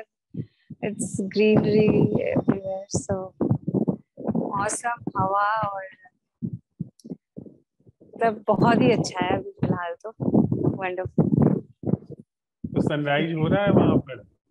ये अभी एक्चुअली मतलब रोशनी है, लेकिन बादल घिरे हुए हैं एकदम काले नीचे तक। और तो चाय बढ़िया पी है ली? बस। चाय नहीं पी है, अभी सुन रहे हैं आप तुमको तो अच्छा लग रहा है। और कोई खुशबू तो नहीं आती है वहाँ आसपास? मतलब इतनी तेज हवा है ना कि कुछ खुशबू जैसा कुछ टिक नहीं रहा है एक्चुअली। अच्छा। हाँ हाँ, मैंने किशमिश खाई थी वो है। ओ, तो मिठास आप भूल गए? हाँ, किशमिश मैंने खा ली। अच्छा। तो ये अच्छा हुआ है। ठीक है, आज हम लोग इस पर प्रयोग करेंगे। जैसे छोटा बच्चा मिठास को महसूस करता है, देखता है, क्या ऐसा हम्म। कोई देखना हमारे अंदर है जैसे छोटा बच्चा देखता है? इस पर हम वो रंजीता जी। अचानक कभी कभी हो जाता है मेरे साथ, बिकॉज आई एम कुछ ऐसा रहता है कि I am always on my toes. एक के बाद एक चीजें लाइंड अप रहती हैं, तो फिर जैसे आज ये सेशन है और बाय चांस मेरी शिफ्ट भी उन्होंने चेंज कर दी, तो फिर मुझे ये सुबह का इतना अच्छा समय मिल गया ना, तो अभी right now I can see things like a small kid. Otherwise तो वो दिमाग में एक के बाद एक चीज रहती है, तो वो अवस्था ही आना मुश्किल हो जाता है। बट जैसे आज ये अचानक हो गया मेरे साथ, तो ये मुझे अच्छा लग रहा है। It's a good experience. It's not और मतलब pre planned, it wasn't pre planned, it happened. तो अच्छा है। नाइस, बहुत बढ़िया है। तो रंजीता, इस चीज को और भी मांझना अपने अवलोकन फिर में। सर फिर वही हो जाएगा ना, मांझने जहां चलते हैं ना, यही मेरे साथ दिक्कत है कि जब हम्म। आप ये बोलते हैं या मैं ही अपने आप को कभी ये सजेस्ट करती हूँ कि these experience, I can only be grateful for this experience. मुझे ये लगता है, अदरवाइज जैसे ही मैंने अपने माइंड को या अपनी चीजों को इस रूटीन में ऑर्गेनाइज करना शुरू किया, तो फिर ये रूटीन भी मेरे लिए ना वो हो जाता है कि इसको मैं वैसे नहीं देख पाऊंगी शायद जैसे मैं अभी देख पा रही हूँ एक छोटे बच्चे की तरह। हम्म। ये दिस इज माई एक्सपीरियंस। ये ऐसा नहीं है कि ये होता ही हो सबके साथ, but this is my own experience कि whenever I try to organise anything, it just vanishes. So I don't want to organise. I just want to be in this moment. It's really beautiful. ठीक है, बहुत अच्छा है। बस इसमें एक इतनी सी बात समझने जैसी है, देखना इस चीज को। अगर ये सिर्फ संयोग पर निर्भर है तो फिर दूसरी चीजें भी संयोग आ, आ, गढ़ देंगी। अगर ये अपने आप हो रहा है हाँ हाँ हाँ, तो फिर दूसरी ये चीजें नई चीज है सर। हाँ, दूसरी चीजें भी। क्योंकि फिर आप, होता ये है, हाँ मैं इसको अगर अपने शब्दों में कहूँ तो मेरे साथ होता ये है कि अच्छी चीजों को तो संयोग मान लेते हैं फिर, लेकिन जब गड़बड़ चीजें होती हैं तो we try to blame, either अपने आप को ब्लेम करना चाहते हैं या दूसरे को ब्लेम करना चाहते हैं, तब हम शिकवे में चले जाते हैं, शिकवा शिकायत करने लगते हैं कि ये क्यों हुआ। और क्योंकि फिर जब आप इसको ऑर्गेनाइज नहीं कर रहे हैं तो फिर उसको भी क्यों ऑर्गेनाइज करेंगे। हाँ, हाँ हाँ, ठीक है इसीलिए सर। हम लोग इसीलिए हम लोग इस बात को सवाल उठा रहे हैं जागरण में, कॉन्शसली, कि क्या कोई ऐसा अवलोकन है जैसे छोटा बच्चा करता है। तो ये फिर ये अवलोकन इसी स्थिति तक नहीं सीमित रहेगा जो बस कोइंसिडेंस है कि अभी सनराइज हो रहा है और मन सुबह सुबह उठे हैं, थोड़ा खाली है, फिर अचानक संयोग बदल जाएगा तो फिर वो भी हो जाएगा, दूसरी हाँ, चीजें भी घटित होनी शुरू हो जाएगी। पर अगर ये अवेयरनेस, शायद इसके एंड तक आई कुड लर्न कि मतलब कंप्लेन से ग्रेटिट्यूड में मतलब ऑर्गेनाइज ढंग से कैसे आ सकते हैं। नॉट नॉट ऑर्गेनाइज, हाँ, अवेयर, अवेयर, हाँ, थैंक यू। अवेयरनेस में अवेयरनेस, जो कंप्लेनिंग से हमारा एटीट्यूड है वो कैसे ग्रेटिट्यूड में घटे। हाँ, ग्रेटिट्यूड जो है वो मुझे ऐसे लगता है जैसे ग्रेटिट्यूड जो है वो अपने आप आ जाता है, ऐसे कंप्लेन भी अपने आप आ जाती है। तो ये वाला जो साइकिल है ना, कंप्लेन और ग्रेटिट्यूड का, ये ना बहुत डिस्टर्बिंग है, बहुत डिस्टर्बिंग है। आप कंप्लेन में आते ही क्यों है, मुझे अभी तक ये समझ ही नहीं आया है, तो वही हो सकता है समझ आ जाए। हाँ, तो उसी के लिए हम लोग ये कह रहे हैं कि अवेयरनेस में आप ग्रेटिट्यूड घटे और अवेयरनेस में कंप्लेन घटे। तो जो फेक ग्रेटिट्यूड होगा या फेक जो ये जो कंप्लेन, तो पूरा का पूरा फेक ही मामला है, वो अपने आप गिर जाएगा। फिर उस अवेयरनेस के साथ रियल ग्रेटिट्यूड अपने आप जगह लेनी शुरू हो जाएगी। ठीक है, thank you thank you. Ranjita. Suromita जी।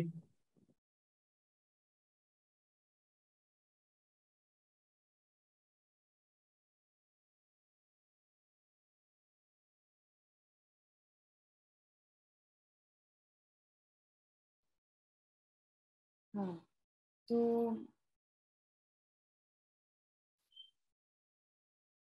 अभी बहुत बारिश हो रही है, चारों तरफ बारिश की आवाज कानों में पड़ रही है और एक दो गाड़ियां जानी शुरू हुई है।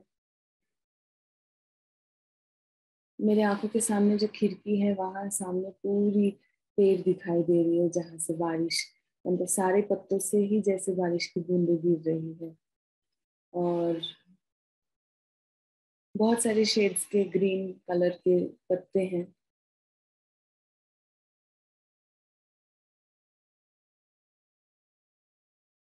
अभी कुछ ठंड सी लग रही है और थोड़ा वेट लाइक फीलिंग हो रहा है, चारों तरफ डैम्प टाइप का। पर कोई एक एक कैसे वेट टाइप का एक स्मेल भी है और एक सैंडलवुड का टेस्ट है माउथ में। वो पानी पिया था उसका, तो पूरी पूरी ये चीज एक साथ एक बहुत ही एक कोल्ड वेट काइंड ऑफ, बाहर भी ऐसा है, थोड़ा अंदर भी ऐसा ही है लग रहा है। बच्चों के जैसे देखना जो है, ये मैं थोड़ा ये थोड़ा समझने की कोशिश करूंगी। अगर एक घटना में अभी जैसे हम सब हैं, यहाँ से ही हम देख रहे हैं, सुन रहे हैं, हम बारिश की आवाज सुन रहे हैं, फिर जो भी घट रहा है इस मोमेंट में उपस्थित हैं एक बच्चे की तरह। पर इसके साथ जो सजगता है, ये सजगता से इसमें तो भरपूर सजगता है जो वो बच्चे में नहीं रहता है। और एक चीज जो है कि बच्चे के दिमाग में जैसे कुछ रजिस्टर नहीं होता है, वो ऐसे कुछ भी कर सकता है। या बाद में भी कुछ मेमोरी में रहेगा नहीं। ये भी मुझे लगता है सजगता के साथ मेमोरी कुछ कुछ जो ऑब्जर्वेशन के साथ रहना होता है वो मेमोरी वो रहता है, पर कुछ रजिस्टर नहीं होता है, ऐसे कुछ एक घटना को आगे लेके नहीं जाएंगे ऐसा लगता है। और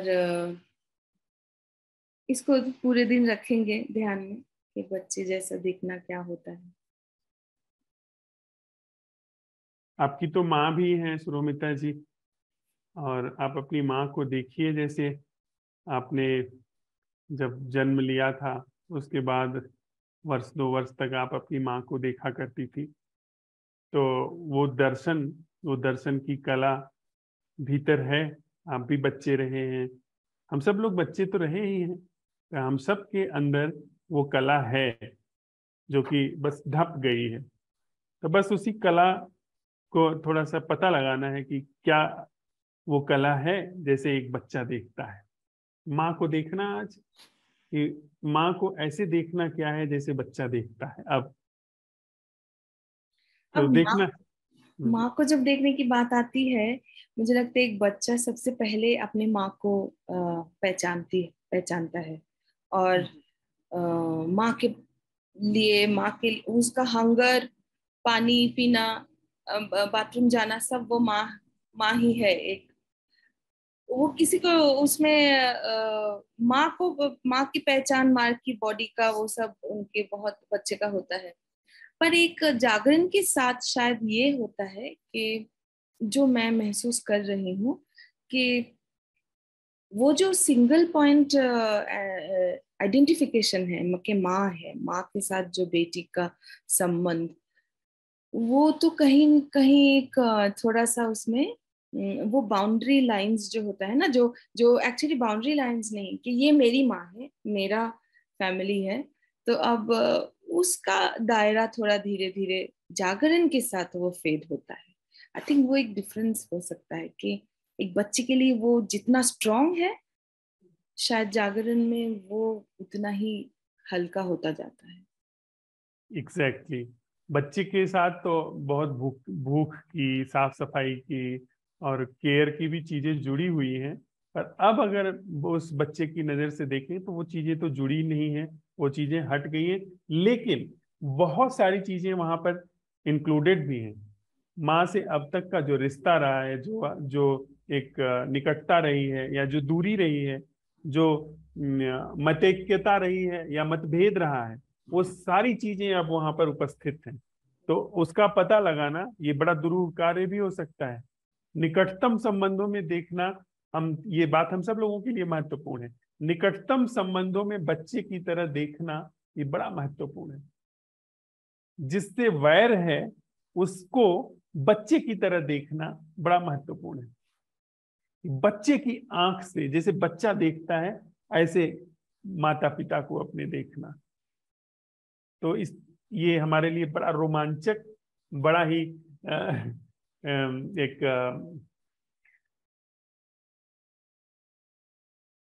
रहस्य उद्घाटन करने वाला एक सिद्ध हो सकता है यह, जो हम आज प्रयोग करने चलेंगे। जी, थैंक यू सुरोमिता जी। तरुण भाई। नमस्ते सर। नमस्ते भाई।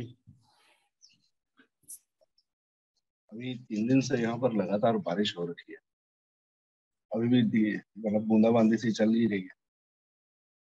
मैं यहाँ खिड़की के पास में ही बैठा हूँ, तो ठंडी हवा तो आ रही है, वो थोड़ी अच्छी सी है। कल से थोड़ा बुखार है हल्का, तो वो शरीर को तो वैसे अच्छा लग रहा है, पर दिमाग जैसे सर में थोड़ा सा जैसे दर्द सा है, तो वो परेशान करता है। या जुराब नहीं पहने हुए हैं, तो वो पैर के तलवे थोड़े ठंडे से हो गए, बार बार ध्यान थोड़ा बहुत इधर आ सा जाता। आसमान पूरा ग्रे कलर का ही है, काफी बादल ही बादल है। आसमान अभी 3 दिन से सूरज दिखाई नहीं।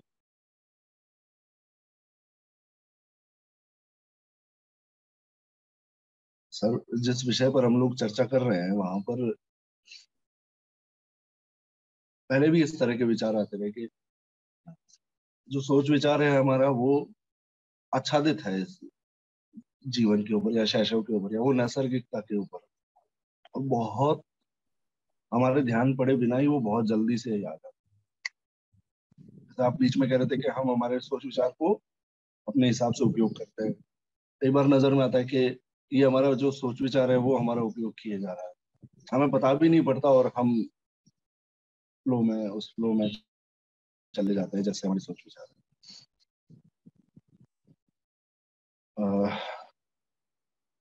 जहाँ जैसे अभी हम चर्च बात भी कर रहे थे, बता रहे थे कि जो शैशव का जीवन है उसके ऊपर हम ये जो जितना कुछ भी अध्यारोपित है तुरंत दिमाग वहां चला जाता है कि अगर अध्यारोपित है तो फिर दिख भी रहा अध्यारोपित है, लेकिन वहां कोई डिलिमिनेशन नहीं है कि हाँ यहाँ से, क्योंकि अभी हम लोग इस एज में है, किसी भी एज में हो, हमने देखा है बच्चों को बड़े होते हुए, तो हम लोग कहीं पर भी वो सेग्रीगेट नहीं कर पाते कि हाँ यहाँ पर उसका शैशव काल है और यहाँ से उसके अंदर मैं का निर्माण या जो कुछ भी विचार बनने शुरू हो रहे हैं, तो हम डिलिमिनेशन नहीं कर पाते, तो दिमाग तुरंत से वो वैसे ही एक्ट करना शुरू कर देता है।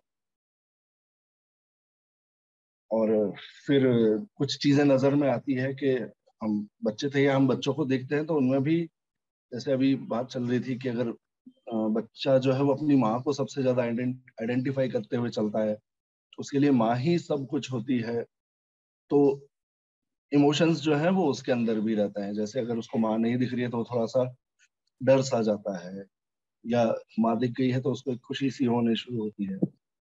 बट अगेन वो बहुत ही नेचुरल टाइप की है। हमारे साथ अब ऐसा होता चला है कि हमने भय खुशी ये सारी चीजें जीवन में शामिल है, पर वहां पर चीजें वहां पर हम लोग डिफाइन नहीं कर पाते कि दिस इज समथिंग जो मतलब मैक्सिमम जो है वो यही दिखता है कि वो शायद सोच विचार से ही बना हुआ है। हमारे जो भय है वो बहुत अलग तरीके के भय हो गए हैं, हमारी खुशियां जो है वो बहुत अलग तरीके की हो गई है। ऐसा नहीं है कि वो बिल्कुल ही वो मशीन हो गए हैं, जैसे कई बार ऐसा होता है अनायास ही एक बहुत सुखद सा महसूस होता है।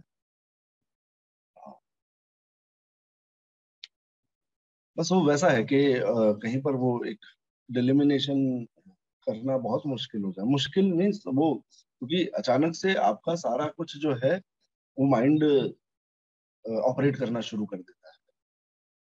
अगर मुझे किसी चीज को लेकर के कोई आसक्ति है तो वो एक सोच विचार बना हुआ है कि मुझे इससे क्या प्राप्त होने वाला है, या जैसा हमारे निजी जीवन में संबंधों को लेकर के है, ये सारी चीजें रहती हैं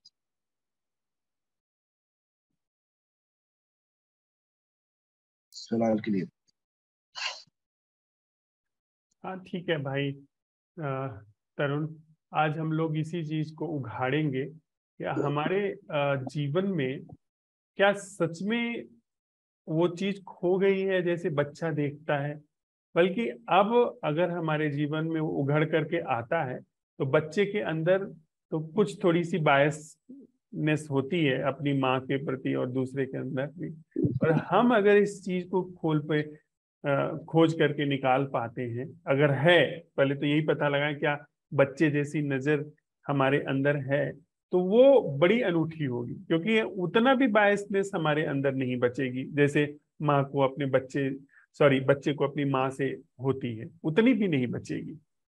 तो आज इसका हम पता लगाते हैं कि क्या हमारे अंदर ऐसी निर्दोष दृष्टि है जैसी हमारे अंदर बचपन में थी, या वो पूरी तरीके से अब बह गई है, समाप्ति हो गई। थैंक यू तरुण भाई। थोड़ी देर के लिए हम लोग साथ में बैठते हैं और उसके बाद आज के प्रश्न के साथ दिन भर अन्वेषण के लिए अपने साथ हम लोग विदा हो लेंगे। क्या हमारे जीवन में जीवन को देखने की वह आंख बची हुई है जैसी हम तब देखते थे जब हम शैशव काल में थे, जब छोटे बच्चे थे? क्या हमारे अंदर वह आंख अभी बची हुई है, जैसे जिससे हम तब देखते थे जब बिल्कुल नवजात शिशु थे।